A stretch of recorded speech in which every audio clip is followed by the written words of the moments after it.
Quand est-ce que je pourrais enterrer mon fils? Dans quelques jours, juste après l'autopsie.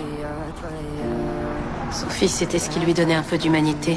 Maintenant qu'il est mort, La guerre est déclarée. Cette femme est la plus grande trafiquante de drogue du pays. Ce jour-là, elle accompagne son fils à l'hôpital pour une opération et croise par hasard Lopez. Craignant que Sandra ne commette un crime, Lopez s'approche immédiatement pour l'interroger. c'est pas pour lui que vous êtes venu.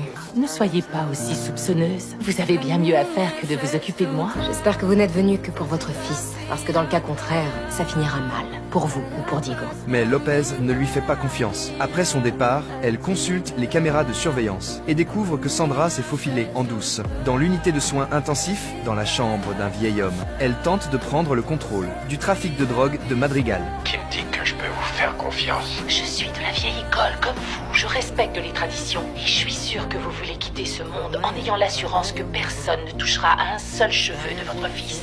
Pour protéger son fils, le vieil homme est contraint de lui céder ses affaires. Lopez et son équipe conservent les preuves, mais cela ne suffit pas encore pour procéder à son arrestation. Afin d'obtenir plus d'informations, après l'opération de Diego, Lopez les intercepte et demande à parler à Sandra seule à seule. Vous comptez encore me menacer? Non, je viens vous accorder une dernière chance. Dans l'intérêt de votre fils, Laissez tomber ce deal.